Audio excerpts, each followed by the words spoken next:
Hi, my name is Doug Vogt from the Dial Foundation, and it's June 12, 2023 of the Common Era, which is becoming more common. Anyway, this video is really part two of the previous one on Hapgood's crust displacement, but it gets more into the CIA and their attempts to create an alternate reality of what's causing global warming, as well as what causes the cataclysms, which Chen Thomas was involved in. So it's going to cover, why am I doing this video on a failed theory, CIA involvement on academia to control the narrative, short review of the previous video 6I that was on Hapgood, CIA programs of disinformation, when and why did Chen Thomas do this report, who called me at the end of 1979, who was Chen Thomas and his books, the end of CIA involvement in the project. Again, the reason why I was able to figure this stuff out is because of the philosophy. This is the first book I did in 1977. It was out by January 1978. This is the second iteration of the theory. This is where I actually did figure out the drop dead date, when the thing is actually going to happen. Even though I figured the whole mechanism out here, but I refined it. In fact, chapter 8 in here has almost 400 references just from the journals, and just from that one chapter 8. This is the third iteration of the basic theory of multidimensional reality. The reason why I'm doing this video is basically to save your lives.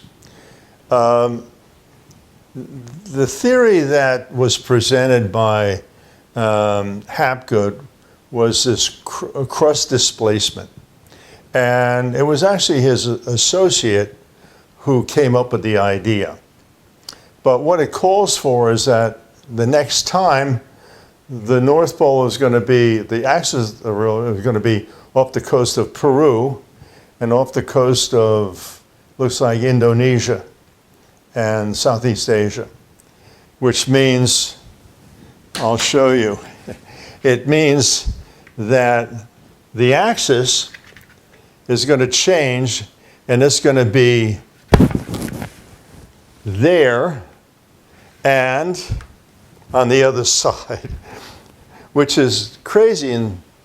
But what it does for the CIA, it gets you to think, okay, stay up here and nothing's going to happen. You'll be in a fine zone. You don't have to worry about the flood. That's it. And don't go near the tropics, because we're planning on going there. We don't want it too crowded there.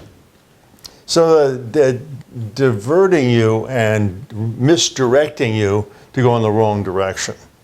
And those who preach this idea, maybe not knowing this is all CIA disinformation, I want them to save their lives also, even though they may disagree with me. But because of them promoting this theory, caused me to go through Hapgood's books, as well as Chen Thomas's 3 versions of this thing. Yeah, 3 versions.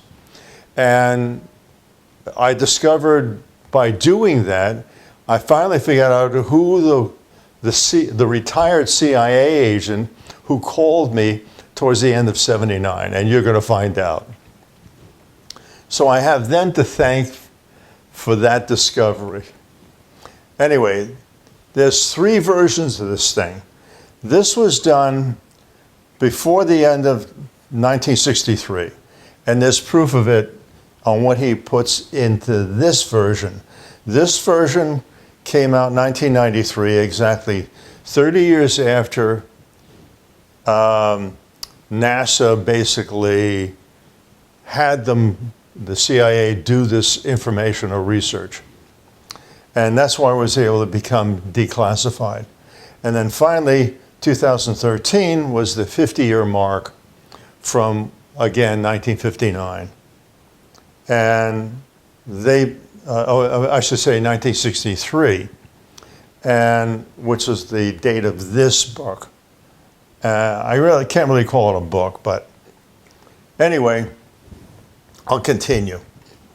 This is what I covered in the previous. The Act of 1949 gave the agency the ability to wind up interfering or taking part in the education system for their own purposes. And they did it by awarding grants, cash awards, volunteer services, one or more education partnerships, agreements. Boy, wouldn't you like to read one of those? And supposedly the advance engineering and technology and mathematics. But also they had, this is in the law, loaning equipment to educational institutions, making personnel available to teach science. My science teacher's a spook. Oh, this is good. Of course, they develop science courses. Sabbatical opportunities for faculty. Why don't you come to Afghanistan for a week or a year? Who knows? Cooperative with an educational institution developing students may be given academic credit for work on agency projects, recent blah, blah, blah. It goes on and on. Even basically they're recruiting you once they know you're a good student. Earth-Shifting Crust by Charles Hapgood. Now, the previous video I show, he was a real mucky-muck in not only the CIA, but OSS, its predecessor. And in his book, it's more of a science book. I mean, he did a good job of trying to promote his idea, but he did show the arguments against crustal displacement and the weaknesses. I'm just going to review those very fast here so you have a background. But anyway, centrifugal, the whole purpose of the thing is the ice cap is going to get too heavy, and because of the centrifugal force, if there's some kind of dislocation between the crust and the upper mantle, somehow it's going to move. That's the whole purpose of the thing. But he did realize, unfortunately for the theory, as it stood, it appears that the stabilizing effect of the bulge was greater than the centrifugal force effect of the ice cap by several thousand times. What he means is around the equator, it's about 24, 25 miles in greater in diameter. And the weight of 24, 25 miles of rock and magma is such that it overcomes whatever minuscule weight would be on the ice caps. So it became irrelevant. He already knew at that point, he even says it, no question, if they found that earlier, it would have ended the investigation. It would have been done with. Page 22, Arctic ice cap is really growing. That's his wrong assumption. The whole thing was based on that the ice cap would be growing.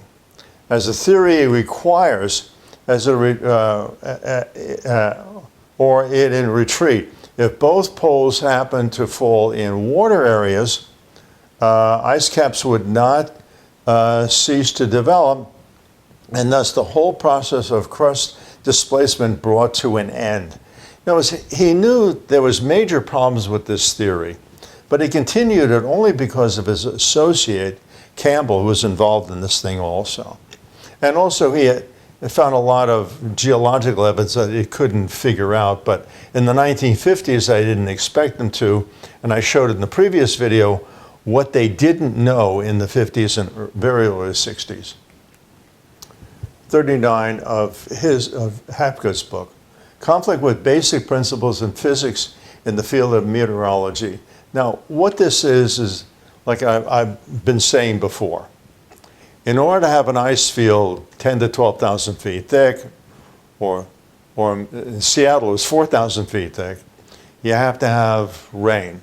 Well, you have to have clouds. In order to have clouds, you have to have evaporation.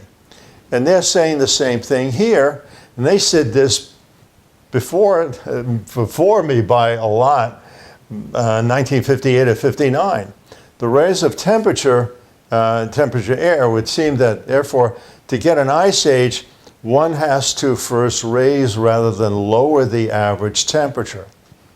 And then Professor Tyndall, which is the guy who wrote this, he's quoting him, has remarked that the heat necessary that required to evaporate enough water to form a glacier would be sufficient to fuse and transform into glowing molten liquid a stream of cast iron 5 times as heavy as the glacier itself. In other words, you have to look for a lot of heat. The only thing that can do that is the sun. Page 42, it is interesting to list the kinds of hypothetical causes of the thing. Variations in the quantity of particle emissions and of the radiant heat given off by the sun. Here's the key part. They try to stay away from that nasty word, the sun. Number D was interesting, variation in the quantity of dust particles in the atmosphere from volcanic eruptions, or variations in proportion of carbon dioxide in the atmosphere. Now you know why they chose this to give an alternate explanation, because they knew as you get closer to the reversal, the sun's output is going to increase and it's going to get warmer, which means more hurricanes, more typhoons, going to get hotter in general. And in some places, the growing season may expand. Some places are going to get drier.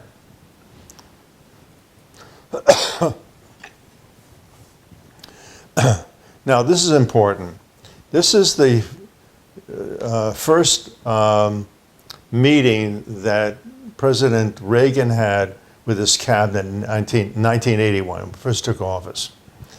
We'll know, and this is from Bill Casey, the head of CIA, we'll know our disinformation program is complete when everything the American public believes is false. What you didn't understand is that it's everything in the sciences that have to do with that our sun does nova. That was the big, deep, dark secret. And in this video, you're going to learn what category of security clearance they put this body of information. The first attempt that the CIA did to try to give credence to the idea that you and your car and cow farts are causing global warming is this guy, Wallace Browker, from Lamont Doherty, again, Columbia University. They were heavily involved, the CIA heavily involved in Columbia University, as many of you probably already know. This is in Journal Science, volume 189, page 460, August 75. He's really the father of global warming, the public figure. He was a geologist, and he's commenting on this. But I don't know why his hair. How come I've seen so many scientists look like they just got out of bed or in a windstorm? You know what I mean? Jason Group. You can look this up on Wikipedia, Jason Group. They're basically, they do science research project for the intelligence community. It's the who is who. So in April of 79, they said, starting in 78, summer study, they had a number of scientists, these guys, and Wallace Browker shows up again from Columbia. What a coincidence. The long-term impact of atmospheric carbon dioxide on climate. It's 203 pages. I read it. It only mentions the sun twice. And what it does, it's very funny, and it's a lie too. They say it is not understood, the sun-atmosphere relationship is not well understood. That's a lie. An absolute lie, and they knew it in the 60s. Anyway, this is the security classifications of the United States. Confidential, secret, top secret. SCI is special compartmentalized stuff, and USAP, unacknowledged special whatever. There's evidently 28 levels of top secret. Crypto's at about 14. The president's put at 17, except Barack Obama.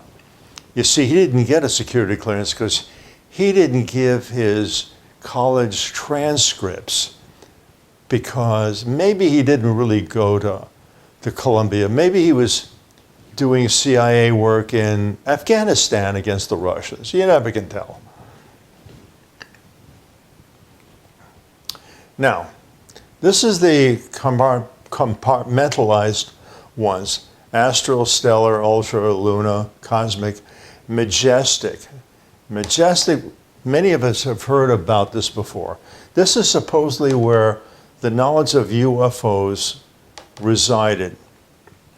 So, of course, I did research. Number one, is there a classification called majestic? By the way, that form, a listing, came from the government, the US government. This is supposedly a document that was given to President-elect Eisenhower, dated November 1952, just at the election. For some reason, I don't think they had to worry about his security clearance. What do you think? Anyway, as attachments to this, I had a number of them. Two of them signed by Harry Truman, and they mentioned Majestic 12. Okay, so here's the rest of that note was in that thing that was given to Eisenhower. Operation Majestic 12, top secret research and development of a number of things, but one of them was unidentified flying objects. Now, they listed a whole bunch of people here. They're admirals, generals, and they got one lawyer here. This guy, a real piece of garbage. Anyway, so I did research on all of them to see if the story is true. And this is what I found. Dr. Van Bush and Buckner. Bush is here and Buckner's down here. They're both PhDs. They were Bush was the chairman of the Joint Research and Development Board, and Buckner was appointed as executive secretary of the board. So again, they were involved with the government and top secret stuff. Dr. Howard Mezell, he's an interesting one. Every astronomer knows of this guy. Anyway, when you read it, study the effect of auroras for the radio propagation for the Defense Department. This is during the war and after. Mezell, this is the zinger. They probably shouldn't have mentioned this because it points right to what it is. Mezell was a prominent skeptic concerning the reality of UFOs. He authored or co-authored 3 popular books debunking UFOs: Flying Saucers, Myth, Truth, History. Even though he winds up claiming he had a UFO experience on March 3rd, 1955. Now, in order to show something is bogus, you want to direct people away from thinking about UFOs or what you're trying to protect. So you put somebody up there who has credentials, and you could put it in front of a TV screen, and say, oh, it's all phony and nonsense, don't look here. But by doing that, it's a red flag. Why is this guy doing this? And he's part of this group. Obviously he is. Now, it gets better. There's one, Admiral Roscoe Hillenkotter. Anyway, his gave it away. He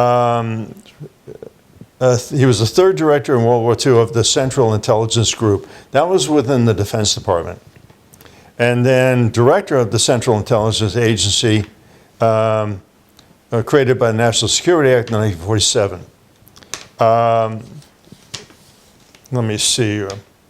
So anyway, he was the head of the CIA for a while. Now, this is the part. After retirement from the United States Navy, was a member of the Board of Governors of National Investigations of Committee on Aerial Phenomena. Gee, that's called UFOs. So he was on the board. Well, here's a board. It's just called it something different then. You know, you go on, Rear Admiral Sidney Sawyer, him. You call him a mystery. He was an admiral. Anyway, he was appointed as the first director of the Central Intelligence Group in 1946 and deputy director of Naval Intelligence. So, Gordon Gray, he was the lawyer appointed, and he's the one who did the kangaroo court against Oppenheimer, probably because he was Jewish. But Eisenhower appointed him for a national security advisor. He was also security advisor for President Kennedy, Johnson, Nixon, and Ford. This guy hung around. See, it pays to be an anti-Semite. So anyway, I went through all of them. They all had the right background for doing what they were doing. Declassification of information. This is important to know why you have three versions of this book, of Chen Thomas's stuff. And this is an executive order from Barack Obama, which surprised me. But anyway, after 25 years, the classified review is automatic. 9 narrow exceptions that allow information to remain as classified.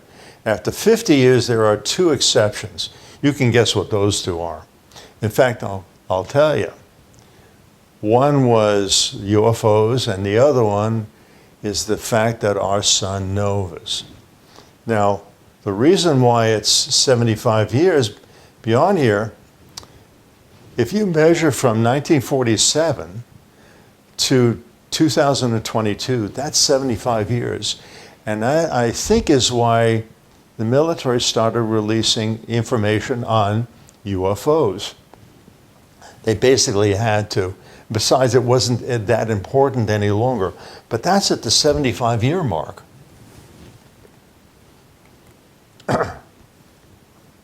Now, Jen Thomas's bio.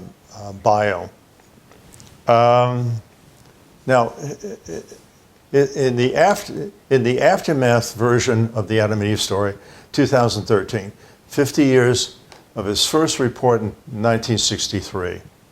He attended Dartmouth College and Columbia University. He got his electrical engineering degree. He may have actually gone into OSS immediately after school. Either there, he went into the Army, and he doesn't indicate he was ever in the Army. So, but I'm sure he was in the CIA by 49 rather. Page 7 of this aftermath book. During 67, 68, I was on a special assignment with a large aerospace firm on an advanced research project high in security. So We know right off the bat he has a security clearance. In fact, the picture we have of him, copyright CIA, it's kind of funny. Page 81, about the author, his discovery and process of which nature makes gravity, which has withstood the test of predictability, has enabled him to analyze many sightings of spacecraft and present a plausible analysis of how these crafts are constructed. It gets better after that. He basically is admitting, again, because it's 50 years later, he was able to say this. That's why the book came out the same year they declassified it, his 1963 report, the first one. 2013 book, UFO Work and Study. I have the distinct advantage for I know how nature makes gravity. I'll skip down. We can expand our understanding to include propulsion, communications, and weaponry. They love weapons. Also, we can understand just about every UFO sighting and experience and how and why small UFOs are built as they are, and why large UFOs are easier to design and construct just from considerations of the power plant. Now this is key. I have seen several of these behemoths. Now in the earlier part of this paragraph that he's in, that I grabbed this from, he talks about 50-mile-long motherships, along with many other persons also saw these behemoths. Now, you're in a group of CIA or military and you see these things, that's the group. I have seen the smaller discus-like vehicles also. Note that a common cross-section of all these vehicles, behemoths and small, is to have just one cross-section circular. It is correct that we can assume that he has a majestic security clearance. He has he's admitting first-hand knowledge of studying and seeing the UFOs and how they're made. So he was one of the guys who actually examined the wreckages.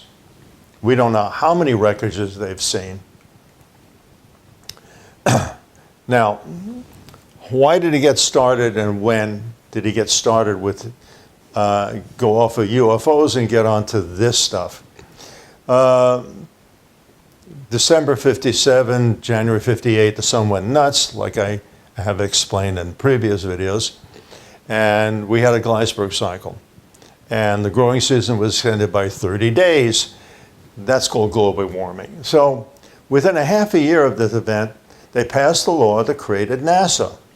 Now, to show that they hide this stuff in plain sight, the Greek god Apollo, this is the name of the project to go to the moon.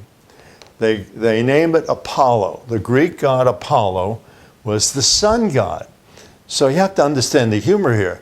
They sent the sun god to the moon to bring back the samples to prove that the sun nova. Now, one of my fans told me of this. Werner von Braun, the head of the design and space program, the first rocket he designed was a two-stage behemoth, and he called it the Nova. I can't make this stuff up. It's just too good. Like I said, they hide it in plain sight. So they decided on a three-stage rocket, the Saturn V. I think it may be because the name was just too obvious.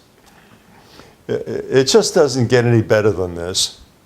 So I think at that point, the agency gave, Hapgood's book was published on 1959, and they somehow gave the job then to Chen Thomas to continue the work, come up with an alternate reality, an alternate explanation. When the stuff came back from the moon, and they knew the sun nova. There was no question about it. That's it. Now, This is my letter to Luis Alvarez, PhD in physics, a winner of the Nobel Prize in Physics. My letter is dated June 10th, 79. And I think in a previous video, I even offered to send you a copy of it if you had any doubts. But I mentioned the word nova in here 14 times. But this is a carbon copy. For those are my age, a little younger, you'll have to explain to the younger people, we didn't have copy. You had to have carbon paper, and you make a copy as you're typing, because some people may not know what a real typewriter is. Anyway, in the letter, this is an excerpt from it. These polar reversals not only occur on the Earth, but also on the Sun. At the same time the polar reversal, our Sun novas. I have explained the mechanism of why all stars nova at the same time in Chapter 6. You are also correct in deducing that the radioactive element iridium found in the rock bed in Italy came from a nova. That was his conclusion. This is important. But it was the nova of our own sun, which occurred every 12,000 years. Now, Chen Thomas does something funny with this. You'll see it later. This is the article Luis Alvarez and his son, Walter, writes June 6, 1980, about a year later. Extraterrestrial cause for the Cretaceous terrain extinctions. And it's a good article. I have the article. Now, this is an excerpt from it. This is Luis Alvarez. He is telling you in this, I'm going to read it to you. He's telling you plainly, you don't look further than our sun for the source of the iridium. Negative results of tests for a supernova hypothesis. Remember, I just said a nova. Considerable attention has been given to the hypothesis that the CT extinctions were the result of a nearby supernova. A rough calculation of the distance from the assumed supernova to the solar system using the measured surface density of iridium in the Gubbio boundary, that's in Italy, and the amount of iridium expected to be blown off in the supernova explosion. What he's talking about here is the inverse square law, which most people who think there's an impulse of energy come from the center of the galaxy that does it, they forget conveniently about the inverse square law, which you'll learn in Physics 101. Anyway, give about a 0.1 light years. The probability is about 10 billion, that during that last 100 million years, a supernova occurred within the distance from the sun. Well, what he's saying here, the maximum distance you can have that level of iridium was something that's 0.1 light years. Well, the nearest star is Alpha Centauri, and it's 3.26156 light years from the Earth, our solar system. So what he's saying, you want to know the source of the iridium? It's our sun. I think he may have put this in here just because of my letter to him. But he agrees. He absolutely agrees to what I concluded. So, page 15 of the 1993 version. Now remember, my book was out and printed by 78. And I had someone call me from the CIA, a retired guy from the CIA, in 79. So after years of research, beginning in 1949, but this is the study of UFOs. Remember, he was an electrical engineer. Okay, so the Glasberg cycle happens then. Carver was a geologist in the early 1800s. Challenge had an answer. Yes, indeed, cataclysms do happen. Had not yet found the answer to the challenge. Find the cause of these events. By the way, the italics is from him. The bold is the bolder, but the italics is in Chen Thomas's book. It would take me 20 more years to find the cause, the trigger of the cataclysms, what makes them start, and further exactly what it happens after it starts, what the process of a cataclysm, finally what is the timetable of the cataclysm.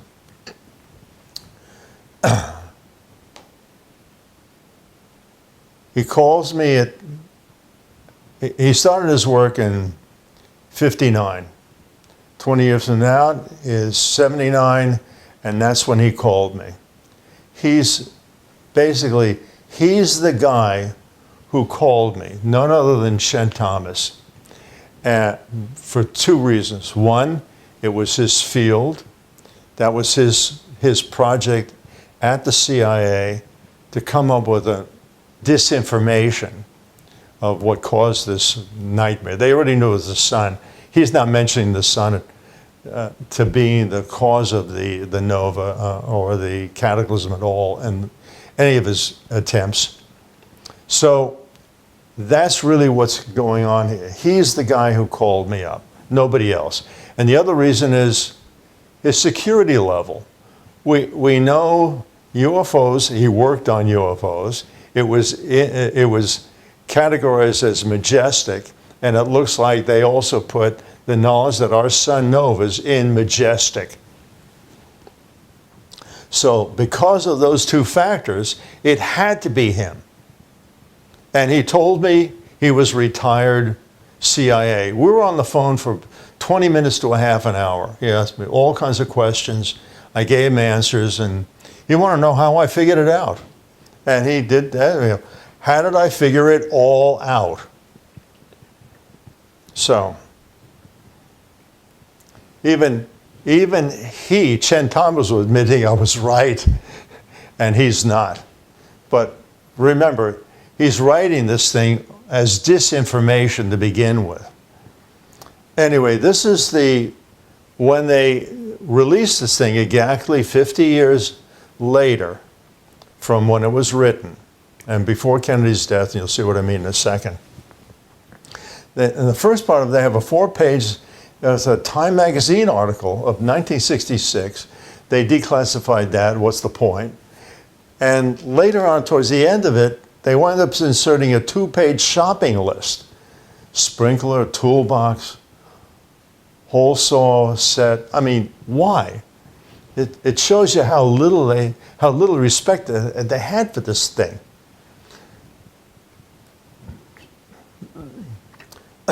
Page 26 of the 1963 version does not have the paragraph about Kennedy's death. He puts it in the 1993 version where he says he saw Kennedy funeral. Now, there was no reason to take this out. It was obviously public knowledge. Why eliminate it here? But it does tell us this paper, the first version for the CIA, or declassified by them, was done before November 22nd, 63, probably towards the middle of the year. 50 years later was like June or July, and that's when they declassified this document, 2013. Do the math. 1963 CIA declassification version was done in Los Angeles. We know that because the publisher, Emerson House, it was him, was by the LAX, the LA airport. It was within walking distance of the office. The CIA and FBI have their own terminal or own hangar at LAX. And it was walking distance to the post office. I used to live in LA. I used to go down there and to pick up goods when I was in the import-export business. So anyway, it says in page 22 about ESP. He was teaching ESP course in the experimental college at UCLA. 140 students. It was an interesting thing. He has, and I'll in one of the other videos I'm going to go through and what he winds up saying, and this was pretty important. Mechanism for the disaster. Adam and Eve's story, both in 63 and through 65 in the 1993 version. Basically, it goes through the thing, what the disaster. Now, I matched both up. I had the 1963 version and the 1993 version. Notice it's 30 years apart. Maybe that was the declassification term. After 30 years, they declassify. So I went through with both, and it's basically people think that they've redacted stuff from the 63 version. It's not true. In fact, the 93 version, he adds stuff, a lot. In fact, one whole chapter was added. So he winds up mentioning earthquakes, the flood. What's interesting about flood, he says it races eastward, which is true for the way the thing, Earth rotates now. If it stops, it's going to go eastward. And he describes that LA and San Francisco are going to get washed away. Everything on the West Coast is going to get washed away, not just those two places. 3-hour fantastic wall of seawater moves across the continents. He's assuming it's going to be at 1,000 miles an hour, because that's what the Earth rotates at the equator, but not at the latitude. I think it's 30 degrees latitude or 40 degrees latitude where LA and San Francisco is. It's a little slower. But also he didn't realize or didn't count on that elevation is resistance to the wave. It's going to slow it down. But he ignores that totally. So he mentions the wind, volcanoes and lava. This is all in both, so he's independent of my stuff. Page 4 talks about Central and South America getting the same treatment. The Andes, not high enough to stop the Pacific Ocean. The entire continent is buried by molten earth fire, volcanic material, buried under cubic miles of catastrophically violent seas. He mentions the Ice Age in less than 4 hours. That's only in one part, in the back part, and he didn't know about Boyle's law, dealing with the dust shell. He didn't know about the dust shell at all. Page 5 writes about Europe and Africa and South America. And South Africa, they only get earthquakes and wind. He writes, the survivors, they marvel at the sun standing still in the sky. There's about 8 or 10 legends around the world that talk about the sun stopping or rising in the west and setting in the east, changing direction basically. Siberia and China. The Arctic basin leaves its polar home. Eastern Siberia, Manchuria, China, and Burma are subjected to the same annihilation as South America. Wind, earth, fire, inundation, freezing. Then comes the sudden, seemingly infinite supply of terrible incident, paralyzing temperature of a drop of 180 degrees. He's probably tying in the mammoths. He does mention the mammoths freezing, fast frozen. The problem is, when he's saying this, I'm going to show you.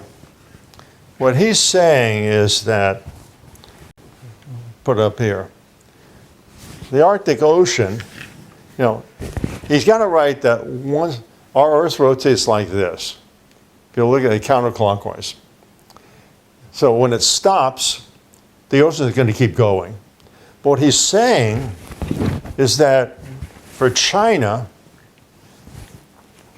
this whole area, Siberia and China, somehow this thing rotates like this and the water sloshes this way. I'll put it up.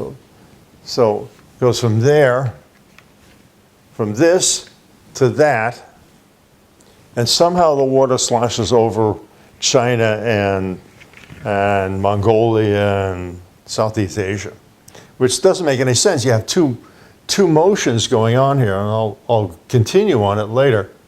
But you can't have this kind of a motion at the same time you got something like this.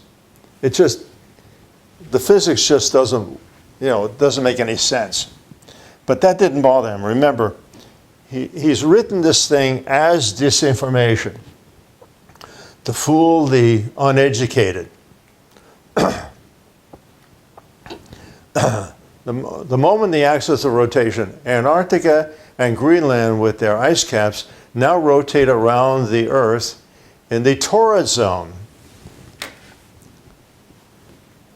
going from this to that, rotating like this. If this makes any sense, I can't help you.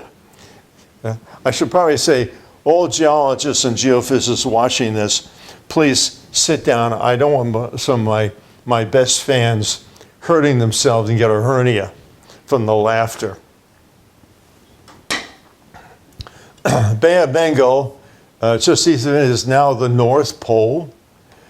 And the Pacific Ocean just went, just east of Peru is the South Pole. He's talking about the axis of rotation.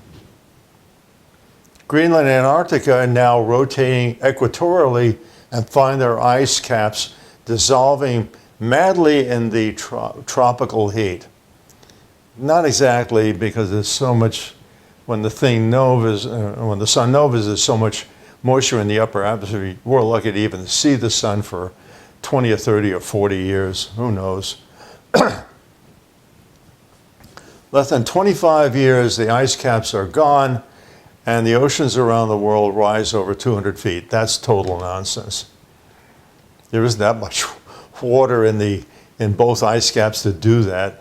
And at the same time, anybody with an IQ over 100 would know, okay, if it's melting here, and all of a sudden the South and North Pole or the equator, then somehow the ice is going to form on the top and the bottom someplace else where the new axis is. He leaves that out. That's why I'm surprised the agency didn't burn this thing. It is so stupid. It demeans the agency themselves. How did they let this thing go this far? Anyway, Chen Thomas accepted Hapgood's crustal displacement theory. New York lies at the bottom of the Atlantic, shattered, melted by Earth fire. He's saying it, not me. Page 16. Had studied the prehistoric legends from Greece, Egypt, India, South America, which became history instead of legend. He presented the idea that Noah's story date to 7,000 years ago, not 12,000 years ago. The start of the history. He starts off, this is page 17. He's got a couple of pages where he's given the history. That Greenland ice cap is growing. That's not true. 30 years ago, it started melting, and it continues to melt. And most of the glaciers around the world have been melting. I think I know I showed pictures of some of them over 20, 30 years that were melting dramatically. And that's only because of one thing. Stellar, our sun is producing more output. Anyway, as long as the electrical and magnetic structure is maintained inside the Earth, the ice caps cannot pull the shell around to let them go to the equator, and we minimize our rotation. Well, it's not growing, and it is melting. So, like I said, even Hapgood said it wouldn't work out then. Page 18. Right now, we don't know why every few thousand years, varying timetable, that magnetic and electrical or order lines in the shallow molten layer is disorganized. Ice caps shift about 90 degrees into the torrid zone, which is pure, total, complete nonsense. If that was true, you could figure it out. How come it didn't do 12, 24, and 36,000 years ago? And the other thing, men lie, plants don't. Back to the globe. If that was true, we had a freeze here in Florida last December. And if it was true, now, what happened is all the tropicals from the ground up died, but the roots lived. So if it was true that this happens all the time and all of a sudden you have this and South America is someplace in the poles, there wouldn't be any tropical plants.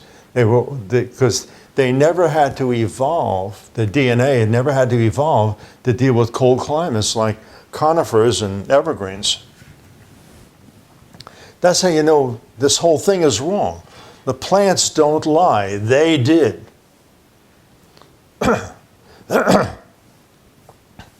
Anyway, so he goes on with this nonsense, but he still continues that the oceans go eastward, which is contradictory. You can't have one vector going from the poles to the equator and then the axis of the world stopping and the oceans keep going east. It just can't be. That's why it's just nonsense. Page 19, the trigger of the event. Only a 1993 edition. Because it got declassified, he was given then permission to publish the thing in 1993. Again, that's about 3 or 4 years after he had called me and Reality Reveal was already out explaining the whole thing. So, for instance, you can see that ice ages are not a matter of advancing and retreating ice. Yes, it is. It's simply that different areas of the Earth are in polar regions at different times. Not true at all. Page 20 and 24. And both versions give 32 one-line sentences of geologic evidence without giving any references whatsoever. He throws something out, and then he gives you no reference why he says it, which gives you the impression he's making this stuff up as he's going along. Now, this is, remember I told you about the 12,000 year, my letter to Luis Alvarez and 12,000 year cycles? Well, this is the paper he did in '63, before my book. And notice Wisconsin, he's saying that the start of the Ice Age was 35,000 years ago. Well, 3 times 12,000 is 36,000, pretty close. When he redoes the book in '93, so he doesn't point at it, he puts a question mark. He doesn't want to get too close to that 12,000 year cycle. He's got it up here in the Sudan Basin, supposedly, was the North Pole. Yeah, bad chance of that. Chapter 3, the story. Chapter 3, trying to analyze the Hebrew scriptures and creates multiple fictional theories. He relies on Naga glyphs from India, that's this stuff, and the Mayan glyphs to explain cherubim and other Genesis statements. Example of the stupidity, and I call it that. He winds up saying that Adam had a first wife, Lilith, and Eve was his daughter. So Adam and Eve's story is about Adam and his daughter Eve. He's getting this stuff from from Mayan and from this. He winds up saying he got a Doctor of Divinity by retranslating Genesis 1, 2, and 3. I'm not kidding. Chapter 4, the event. I'll hold the globe so that 90-degree spot, minus 60 north, is the North Pole. It's not the axis of the pole. The axis of the pole is 0 longitude and 90 degrees latitude. That's the top. That's the top here. We're running a longitude running through England. So he's wrong there.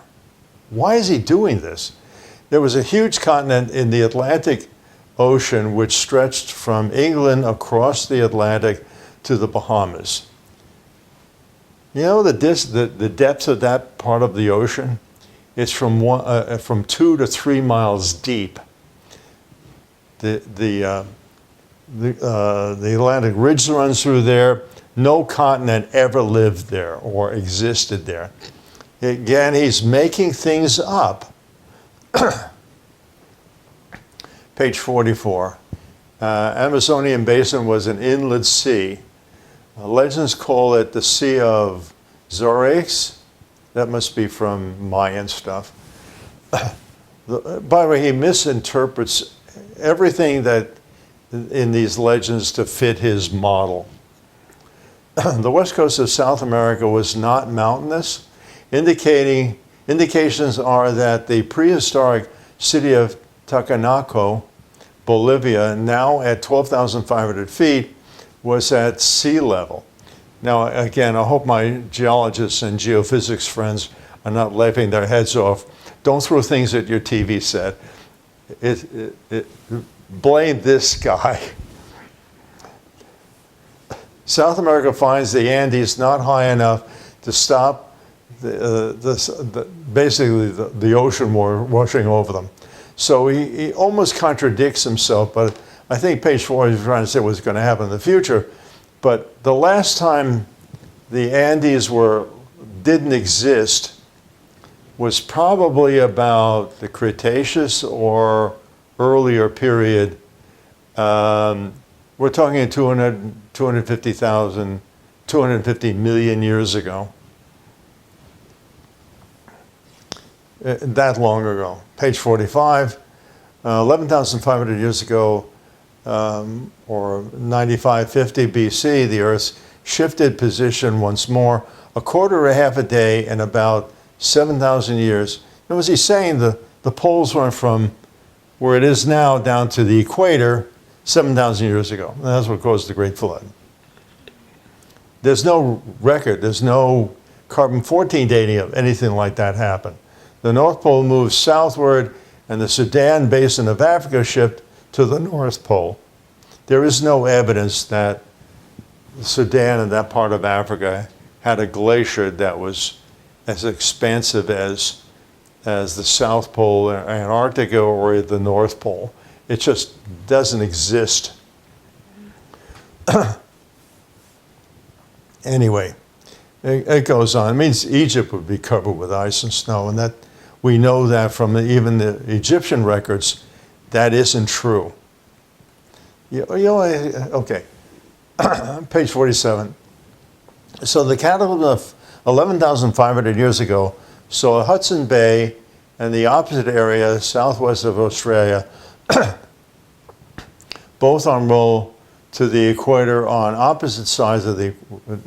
For number one, Hudson Bay is not where the axis of rotation is, nor is it Australia. Never was. So he's wrong there. He's confusing the magnetic poles with the axis of rotation. The Sudan Basin rule, North Pole, remains there for about 4,500 to 5,000 years. Now, I produced this, I showed this from one of the journal articles, where they're showing how the magnetic field with a magnetometer reverses. If it went what he is describing, it'd be going sideways, and it doesn't. It reverses. And you could see this, and this is where it is, the standard and reverse polarity. And you just watch it. This is what it is. It reverses totally. That's why it's called a polar reversal. Genesis. Reinterpretation of the Bible, page 49 to 61. I'm not even going to bother going through it. It's just beyond stupid. And he's relying on Naga, India stuff. What he's doing, he took English, then retranslated directly from the Naga to English, bypassing Greek and Hebrew. All the Bible scholars are right now laughing their heads off. Chapter 6, Cataclysm Revisited, only in the 1993 version. Another attempt at discovering a cause. I'm almost done here, by the way. Page 88 to 92. He hangs his hat on Boyd's law, which is that there's a pattern to the distance of the planets, and they number from 1 to, I think, 7 or 8. And what he's trying to say here is that the cataclysm is caused by planets or moons getting close to the Earth. It's Velikovsky's stuff. Venus changing her orbit and stuff like that. There's no evidence for this thing at all. For the physics, the astrophysics of this is nonsense. Again, he's going by Mayan mythology. Why? Not very scientific at all, but I don't think he cares about that. Remember, the document's only intended for one thing, to fool you, so you don't know what's really going on. Yet another attempt at describe the cause of the cataclysm. Now we look at the molten layers inside the Earth act like a cylinder of mercury in Aflin's experiment. This guy was actually the father, the originator of the idea of the electric universe. This is what he was thinking. Goes around and comes in through the equatorial region of the galaxy. So Greenland and Antarctica could move towards the equator in less than half a day, were the shell free to make the shift, as long as the inner MHD energy structure remains strong enough to make the molten layers act as near solids. The shell will not shift its position about the Earth's interior. What MHD stands for magno-hydrodynamic energy. It transfers thermal energy and kinetic energy directly into electricity, and MHD generator uses, this is important, hot conductive ionized gas, a plasma, as the moving conductor. Well, the outer mantle is molten lava made of various elements, and it's more like a very thick paste, and the weight of the crust of the Earth, which varies from 30 to maybe 60 miles, holds it down, and gravity is the main issue.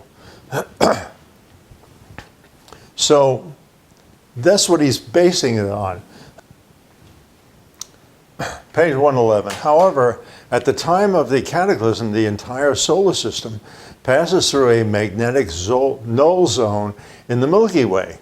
Null zone meaning the equatorial plane of the middle of the Milky Way, or galaxy, which is only estimated where it really is. We really don't know. These null zones are sometimes popularly called reversal zones.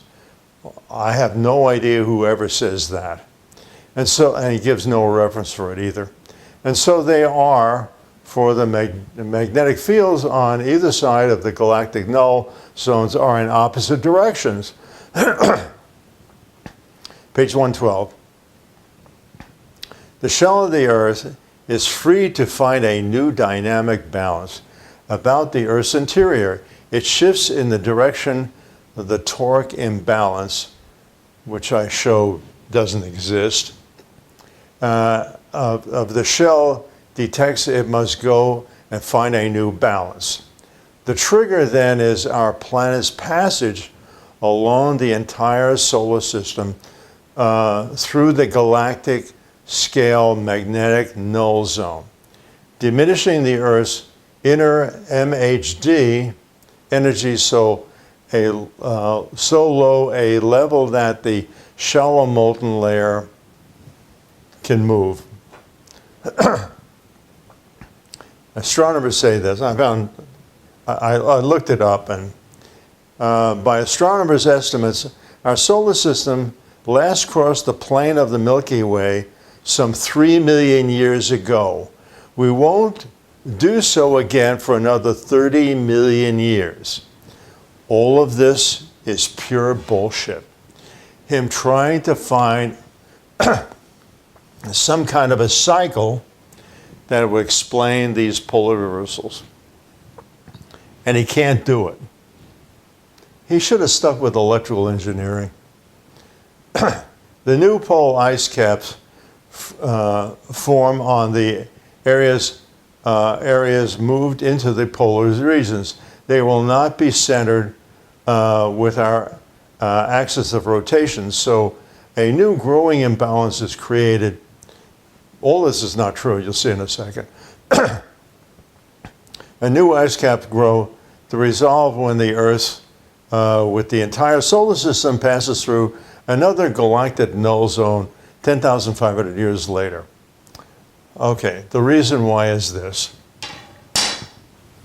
The reason why we have ice caps on the North Pole in the Arctic Ocean and Antarctica is because it gets the least amount of sunshine, radiant heat. In fact, for 3 months, it almost gets none. So, and the angle of incident of the sunlight is such that it doesn't melt anything. So that's the reason why. So this nonsense is just pure nonsense, every bit of it. It's like he doesn't want to underestimate, or he's failed so miserably at this. Okay, aftermath of the Adam and Eve story. This was done 2013. Reason is, it was exactly 50 years from 1963 when he first submitted the first version of Adam and Eve story that was declassified by the CIA. He said copyright 1993, but that's really for the first part of the book. The aftermath was done later. He couldn't do it any sooner anyway because it had not been fully declassified. Now, in his dedication page, look what he's got there. General Hal Grant, General Curtis LeMay, and Admiral Taylor. So, Harold Grant, not the Joint Chiefs of Staff, but really important guy in security. Curtis Emerson LeMay, retired. I think he was on the Joint Chiefs of Staff. Admiral Rufus Lackland Taylor. I wonder if Lackland Air Force Base was named after him. Retired 69. Became Director of Office of Naval Intelligence in 66. Was appointed Deputy Director of the Defense Intelligence Agency. That's the one I wrote to. And shortly thereafter, Deputy Director of the CIA. Gee, how do you like that? From 1966 to 69.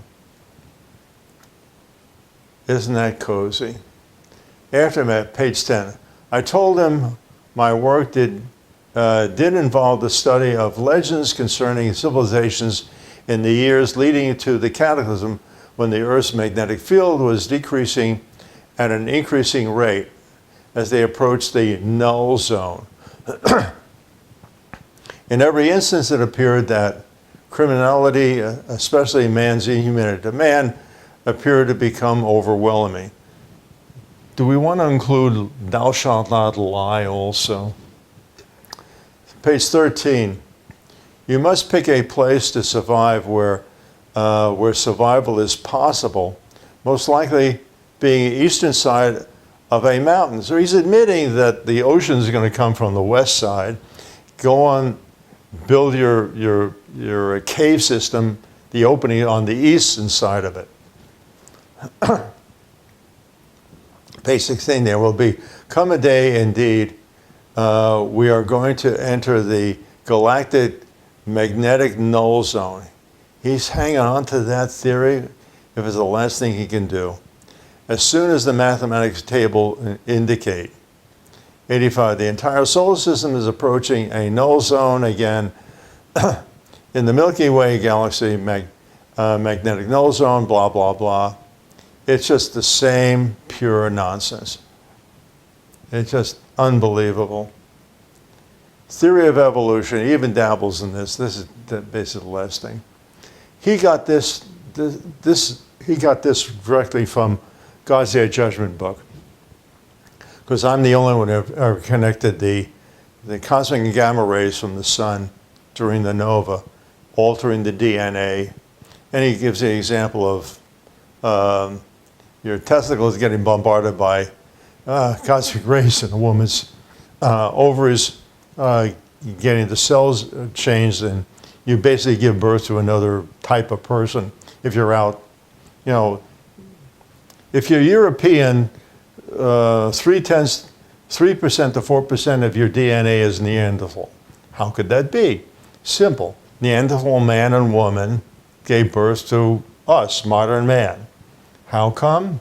Because the cosmic rays and gamma rays from the sun altered their DNA and gave birth, and you came out. Wow. If you want to get a copy, a PDF copy of Reality Revealed, what Chen used during his 1993 version, you can get the PDF version from vectorpub.com, reality-revealed.html, $15. I haven't decided to reprint the thing. I probably should. This is where I figured the whole thing out. If you want to know it and get all the gory details, then get this. This is where I did put the whole thing together. Anyway, I hope you learned something. I know I spoke a little too long and had this call. It's hard talking for an hour and 10 minutes, 15 minutes. So excuse my coughing. Anyway, I hope you learned something, and if you have questions or you want to get on our mailing list, send it to info@dieholefoundation.com. We are a 501c3 science foundation.